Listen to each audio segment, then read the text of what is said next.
What's up, guys? It's Drac, and people have been asking me for an actual comparison between these two bots for a very long time since I made the Terrascout video, but I wanted to make them do glorious battle first. So a friend of mine and I piloted them to glorious combat. I sadly lost the coin toss and had to pilot the Terradrone.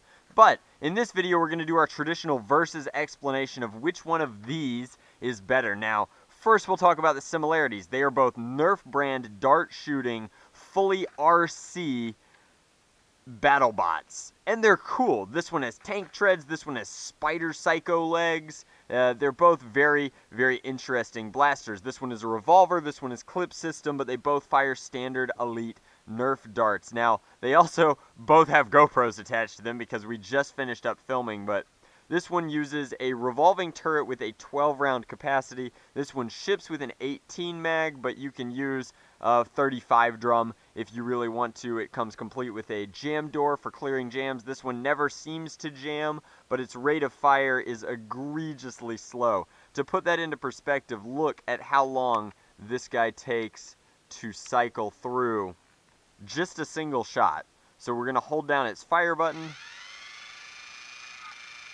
That's one shot,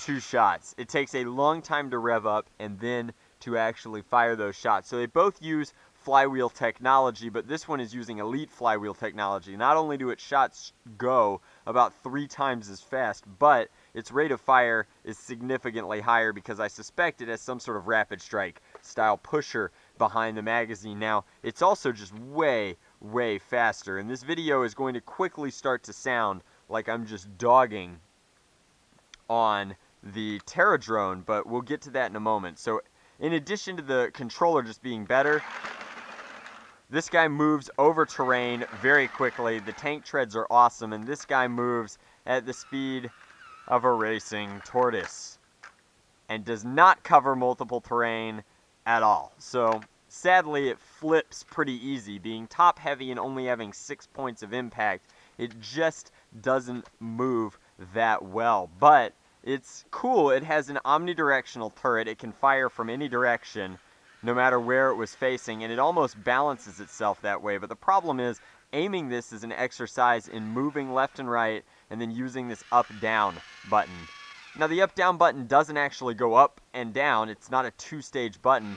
It cycles all the way through and then drops down. That's inefficient to the extreme, whereas the Terrascout does the exact opposite. It has a 2-stage trigger here, and that trigger lets you tilt down and up as you want. Now, it is also very slow, but when you're moving this quickly, and I think the battery just let out on me, it's much better. Now, as far as the overall targeting works, they're both very intuitive. You aim and fire, but this has an actual heads-up display, which is really cool, and this does not. This looks like an old Tonka RC where it's actually connected to the car by a wire, and this looks like a complete drone control in that it's got like a heads-up display. It has the built-in recording function, etc., and so forth. So it's getting pretty clear at this point in the video that the Terrascout is an infinitely better blaster RC thing, but it costs over twice as much. When this guy debuted on the market, it cost 80 United States dollars, which is pretty reasonable for a toy. This guy costs 200 United States dollars, which is a luxury toy in any market at any time of year, no matter what. End of story.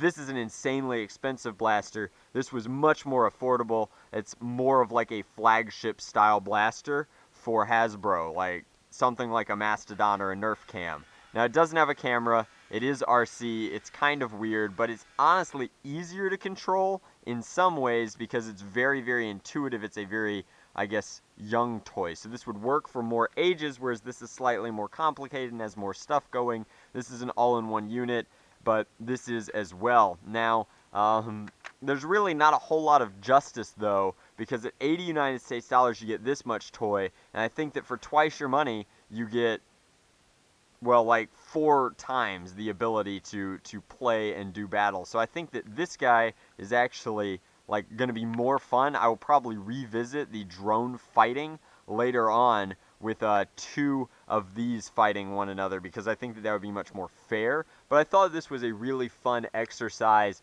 in getting both of them out. That said, the new hotness is the new hotness, and the old school is just not as cool anymore. There's really not anything else to say about it. Like, it costs less money, but it does way less stuff. It's way harder to pilot. It's slower. It shoots less far. It has lower ammo capacity. It's just not as good. So my verdict is pretty clear. I think that it's worth spending more money to get something that just works on a 2016 level, whereas this seemed kind of dated even for when it released in 2015. I just think it's a night and day comparison, but you guys are welcome to weigh in the comment section below. Please let me know what you think. If you own one of these and maybe not the other, I'd like to know if you're considering getting the other one to, like, play with them both. They're definitely fun to play with because of their differences, but it was a slaughter fest. My friend was just beating me with the Terrascout savagely. In fact, the Terrascout is so much heavier and better that if it knocks into the Terradrone just goes down. But fun video, lots of fun to make, and talking about the differences between these should hopefully help you guys decide if you want to pick one of these up on eBay now for like 40-50 bucks, or if you want to wait for this guy to show up on shelves, because I think that the Terrascout is actually quite sweet. It's very, very cool, and I think that the Spider Psycho belongs on the bench for the time being, but still a lot of fun. Definitely a very unique toy. This is a tank that shoots darts. This is a unique drone robot skitter thing that not a lot of people are doing. Thanks for watching. Hope you guys enjoyed. Hope this helped you make that decision. If you'd like to pick up either of these, I'll put links to eBay for this one and Amazon for this one in the description box below. Much love, Nerf on, Drac out.